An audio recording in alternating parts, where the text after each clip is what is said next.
5 teachings from the Sermon on the Mount, and the controversion thereof by the right wing. The Sermon on the Mount is a collection of sayings spoken by Jesus of Nazareth, found in the Gospel of Matthew, chapters 5, 6, and 7, that emphasizes his moral teachings. It is the first of 5 discourses in the Gospel and has been one of the most widely quoted sections of the Gospels. In this post, I will list 5 key instructions from the Sermon on the Mount and juxtapose them with contrary actions by the American right wing.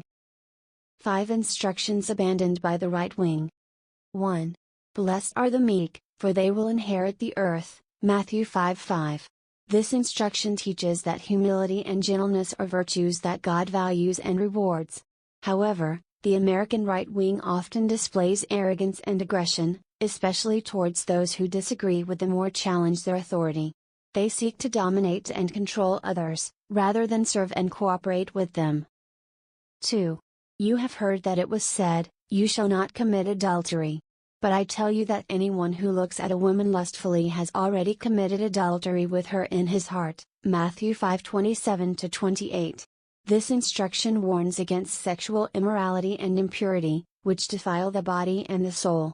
However, the American right wing has been plagued by numerous scandals involving adultery, sexual harassment, and abuse. They also promote a culture of pornography, objectification, and exploitation of women. 3. You have heard that it was said, "An eye for an eye and a tooth for a tooth." But I tell you, do not resist an evil person. If anyone slaps you on the right cheek, turn to them the other cheek also, Matthew 5:38-39. This instruction teaches that revenge and violence are not the way of God's kingdom, but rather forgiveness and peace. However, the American right wing often advocates for war, torture, capital punishment, and gun rights. They also harbor resentment and hatred towards their enemies, rather than pray for them and love them. 4. You have heard that it was said, "Love your neighbor and hate your enemy."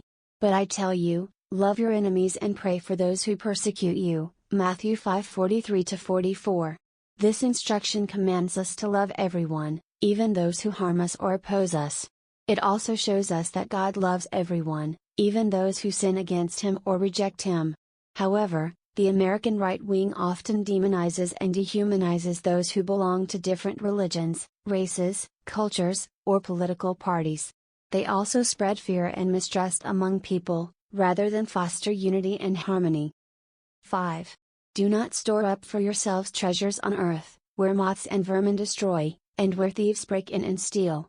But store up for yourselves treasures in heaven, where moths and vermin do not destroy, and where thieves do not break in and steal. Matthew 6:19-20.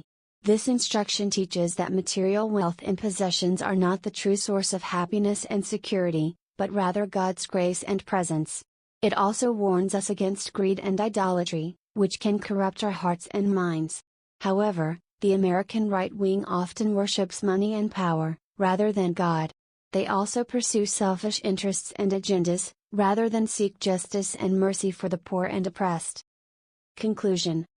Though the Sermon on the Mount is a cornerstone of Christian ethics emphasizing humility, mercy, peacemaking, and love for one's enemies, critics argue that the American right has often overlooked these teachings in favor of policies and rhetoric that prioritize power, wealth, and nationalism, leaving behind questions about their genuine adherence to the moral teachings of Jesus that are rarely asked and never answered.